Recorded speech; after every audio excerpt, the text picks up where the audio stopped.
नमस्कार। चलिए आज हिंदी साहित्य के हजारों साल के इतिहास में एक डुबकी लगाते हैं, वो भी कुछ ही मिनटों में। ये एक सुपर क्विक सफर होने वाला है, तो अपनी सीट बेल्ट बांध लीजिए। शुरू करते हैं। तो सबसे पहले एक सवाल, जो हिंदी हम आज इतनी आसानी से बोल देते हैं, वो आखिर आई कहाँ से? क्या ये हमेशा से ऐसी ही थी जैसी आज है? नहीं, बिल्कुल नहीं। इसके पीछे एक पूरी यात्रा है, एक बहुत ही शानदार कहानी। देखिए, हमारी आज की हिंदी का एक पूरा का पूरा फैमिली ट्री है। इसकी जड़ें हैं संस्कृत में, जिसे हम भाषा की परदादी मान सकते हैं। फिर वक्त के साथ ये आम लोगों की जुबान प्राकृत बनी, वहां से अपभ्रंश और अवहट्ट जैसे रूपों में ढली। फिर इसमें ब्रज और अवधी जैसी बोलियों का जायता घुला और तब जाकर तैयार हुई हमारी आज की खड़ी बोली हिंदी। है ना कमाल का सफर? अब इतने लंबे इतिहास को समझना है तो इसे छोटे छोटे हिस्सों में बांटना पड़ेगा। तो हमने इसे 4 मुख्य युगों में बांट दिया है। समझिए कि ये हमारे लिटरेरी टाइम मशीन का मैप है। तो ये रहा हमारे सफर का पूरा नक्शा। हम 10वीं सदी के आदिकाल यानी वीरों के जमाने से शुरू करेंगे। फिर वहां से छलांग लगाकर पहुंचेंगे 14वीं सदी के भक्ति काल में, जिसे गोल्डन एज भी कहते हैं।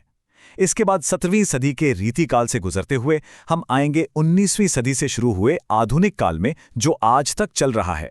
तो चलिए टाइम मशीन का दरवाजा खोलते हैं और चलते हैं अपने पहले स्टॉप पर। हमारा पहला पड़ाव है आदिकाल, वीरों का युग।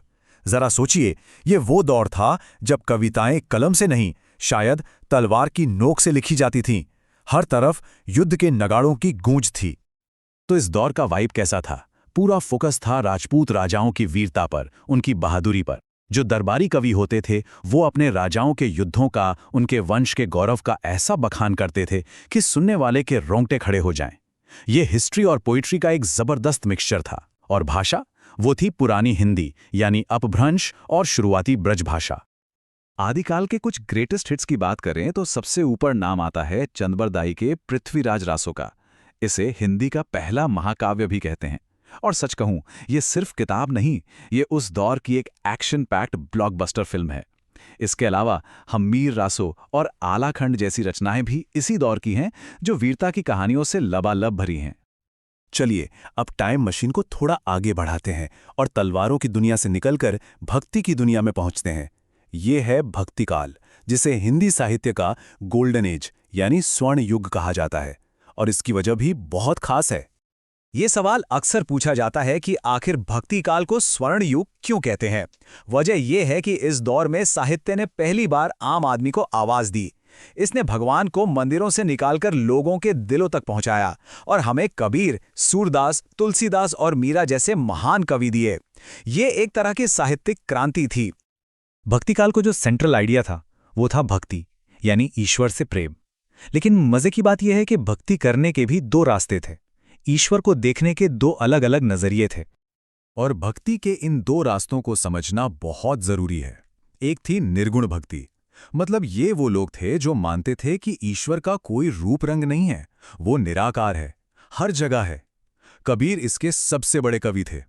और दूसरी तरफ थी सगुण भक्ति। ये लोग ईश्वर को एक साकार रूप में पूजते थे, जैसे कि राम या कृष्ण। और इस धारा के सबसे बड़े कवि हुए तुलसीदास और सूरदास। अब सगुण भक्ति में भी 2 दिग्गज थे, सूरदास और तुलसीदास। दोनों में फर्क देखिए। सूरदास ने ब्रज भाषा में कृष्ण की नटखट बाल लीलाओं पर फोकस किया, तो वहीं तुलसीदास ने अवधी भाषा में राम के मर्यादित जीवन पर रामचरितमानस जैसा महान ग्रंथ लिख दिया। एक तरफ चंचलता है तो दूसरी तरफ मर्यादा। भक्ति की शांत और पवित्र माहौल से निकलकर अब हम पहुंच गए हैं रीतिकाल के जगमगाते राज दरबारों में। यहां का माहौल, यहां की बातें, सब कुछ एकदम अलग है।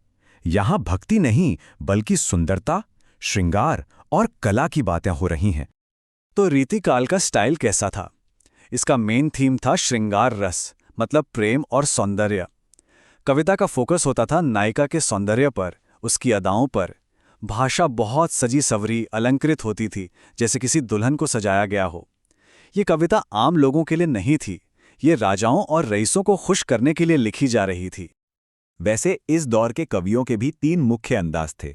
कुछ कवि तो पोएट्री के रूल्स सिखाने वाली किताबें लिखते थे, कुछ उन रूल्स को फॉलो करते हुए कविता लिखते थे और कुछ ऐसे भी थे जो इन नियमों से आज़ाद होकर कमाल की रचनाएं कर रहे थे। पर हाँ, तीनों का सेंटर ऑफ अट्रैक्शन सौंदर्य ही था। और इस युग के अनडिस्प्यूटेड मास्टर थे कवि बिहारी। उनकी एक ही रचना है सतसई, और वही काफ़ी है। बिहारी अपने 2 लाइनों के छोटे छोटे दोहों में इतनी बड़ी और गहरी बात कह जाते थे कि क्या कहने। इसी को तो कहते हैं गागर में सागर भरना। और अब हम अपनी टाइम मशीन के आखिरी पड़ाव पर आ गए हैं, आधुनिक काल। ये वो दौर था जब भारत बदल रहा था, समाज बदल रहा था, और इसीलिए साहित्य भी एक नई आवाज और एक नई सोच के साथ करवट ले रहा था। आधुनिक हिंदी साहित्य का पितामह कहा जाता है भारतेंदु हरिश्चंद्र को। उन्होंने भारत दुर्दशा जैसे नाटक लिखकर सोए हुए देश में एक नई राष्ट्रीय चेतना जगाने का काम किया। अब साहित्य का मकसद सिर्फ मनोरंजन नहीं रह गया था, बल्कि समाज सुधार भी बन गया था। आधुनिक काल खुद में ही बहुत लंबा है, तो इसे भी समझने के लिए 4 हिस्सों में बांटा गया है। सबसे पहले भारतेंदु युग, जहां से नई सोच की नींव पड़ी। फिर आया द्विवेदी युग, जहां हिंदी भाषा को सुधारा और संवारा गया।